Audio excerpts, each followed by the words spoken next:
Halo teman-teman semua, Assalamualaikum dan salam sejahtera untuk kita semua. Perkenalkan, nama lengkap saya Felicitas Diana Dora, NIM 22032408. Saya adalah mahasiswi Sekolah Tinggi Ilmu Administrasi Setia Malang, Prodi D3 Prakamedis dan Informasi Kesehatan. Di sini saya akan menjelaskan materi anatomi tentang sistem endokrin sebagai tugas video pembelajaran yang diberikan oleh dosen Henry Didi Harto, SK Nurse MPD. Sistem endokrin. Apa sih itu sistem endokrin? Sistem endokrin adalah sistem kontrol kelenjar tanpa saluran atau ductless yang menghasilkan hormon yang tersirkulasi di tubuh melalui aliran darah untuk mempengaruhi organ-organ lain. Hormon bertindak sebagai pembawa pesan dan dibawa oleh aliran darah ke berbagai sel dalam tubuh yang selanjutnya akan menerjemahkan pesan tersebut menjadi suatu tindakan. Sementara kelenjar endokrin adalah organ-organ yang menghasilkan sekresi yang disebut hormon yang dialirkan secara langsung ke dalam aliran darah dan sel-sel glandular. Karena alasan ini, kelenjar-kelenjar tersebut dikenal sebagai kelenjar tanpa ductus. Kelenjar endokrin atau kelenjar buntu adalah kelenjar yang mengirimkan hasil sekresinya langsung ke dalam darah yang beredar dalam jaringan. Kelenjar tanpa melewati ductus atau saluran dari hasil sekresi disebut hormon. Pengertian apa itu hormon dan fungsi sistem endokrin. Kata hormon berasal dari bahasa Yunani, hormon yang artinya membuat gerakan atau membangkitkan. Hormon mengatur berbagai proses yang mengatur kehidupan sementara. Sistem endokrin mempunyai 5 fungsi di antara lainnya. Yang pertama, membedakan sistem saraf dan sistem reproduktif pada janin yang sedang berkembang. Yang kedua, menstimulasi urutan perkembangan. Yang ketiga, mengkoordinasi sistem reproduktif. Yang keempat, memelihara lingkungan internal optimal. Yang kelima, melakukan respon korektif dan adaptif ketika terjadi situasi darurat. Pentingnya fungsi hipotalamus dan hormon yang dihasilkan. Yang pertama, hipotalamus. Bagian dari otak yang mengeluarkan bahan kimia berupa hormon yang dibutuhkan tubuh untuk membantu mengendalikan organ dan sel-sel tubuh. Fungsi hipotalamus yang paling utama adalah homeostasis, yaitu memastikan dan mempertahankan semua sistem tubuh berjalan stabil. Hipotalamus menghasilkan hormon-hormon yang mengendalikan produksi hormon di kelenjar pituitari. Hormon-hormon yang dihasilkan memiliki manfaat penting dan menjaga berbagai aspek kesehatan manusia. Jika fungsi hipotalamus mengalami gangguan, maka keseimbangan hormon dalam tubuh secara keseluruhan akan terpengaruh. Berbagai fungsi hipotalamus. Meski berukuran kecil, tetapi fungsi hipotalamus sangat penting dan pengendalian fungsi tubuh seperti mengontrol suhu tubuh, rasa lapar, dan haus. Fungsi hipotalamus juga berperan dalam banyak proses dalam tubuh, termasuk perilaku yang disadari atau tidak disadari. Sedangkan fungsi endokrin seperti proses metabolisme dan tumbuh kembang. Fungsi hipotalamus juga berkaitan dengan kemampuan tubuh untuk mengendalikan beberapa hal, di antaranya yang pertama, denyut jantung, yang kedua, suasana hati, yang ketiga, dorongan seks, yang keempat, kualitas maupun kuantitas tidur, yang kelima, pelepasan hormon dari banyak kelenjar, termasuk kelenjar pituitari. Yang selanjutnya, kelenjar pituitari. Organ kecil yang berada di bawah otak, walaupun ukurannya kecil, fungsi kelenjar pituitari sangatlah besar. Kelenjar ini bertugas menghasilkan hormon yang membantu mengendalikan banyak proses dan fungsi organ pada tubuh. Kelenjar pituitari dikenal sebagai masternya kelenjar karena menghasilkan hormon yang mengatur fungsi kelenjar atau sistem hormon lain, seperti kelenjar tiroid, ovarium, testis, dan kelenjar adrenal. Yang ketiga, kelenjar pineal. Kelenjar di dalam otak yang berfungsi menghasilkan hormon melatonin. Hormon ini berperan untuk menimbulkan kantuk dan mengatur irama tidur alami atau irama sirkadian. Itulah sebabnya jika fungsi kelenjar pineal terganggu, dapat terjadi insomnia atau sulit tidur.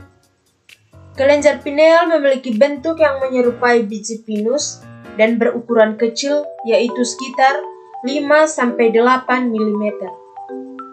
Walaupun ukurannya kecil, kelenjar ini memiliki fungsi yang besar dalam tubuh kehidupan manusia. Yang keempat, thyroid gland. Kelenjar tiroid yang menghasilkan hormon tiroid terletak di bagian bawah leher.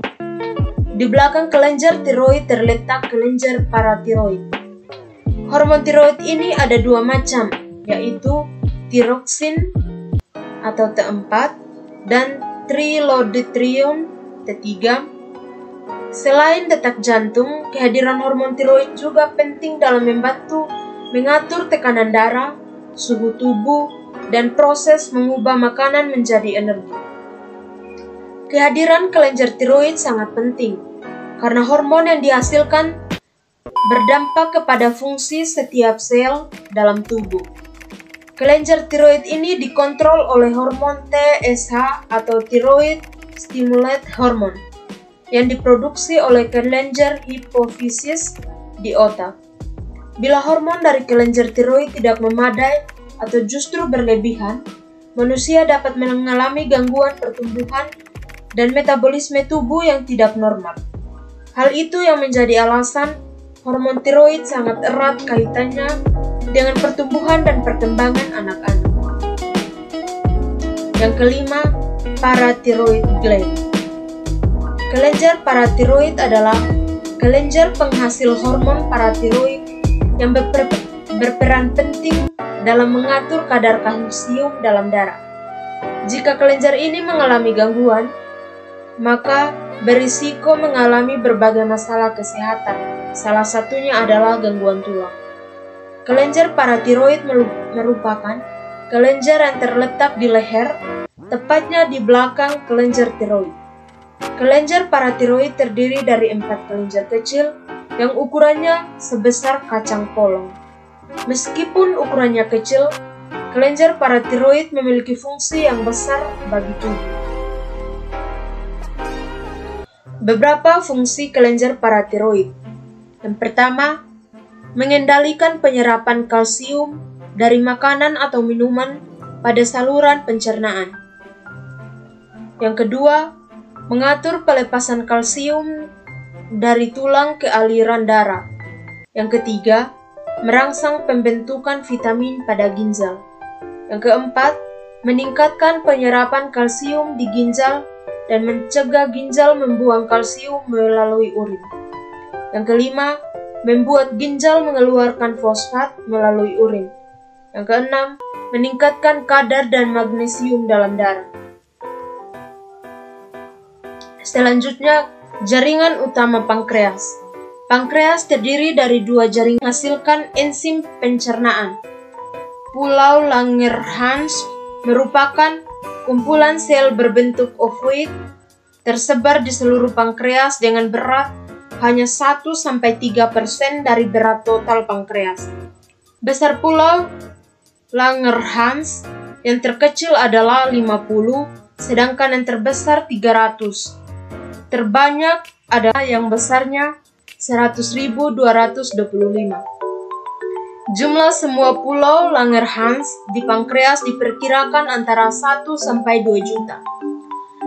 Jenis sel penghasil hormon di pulau-pulau Langerhans.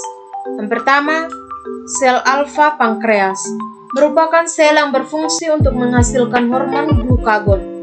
Hormon glukagon berfungsi untuk meningkatkan kadar gula dalam darah dan memecahkan cadangan gula dalam hati, lalu membawanya ke darah.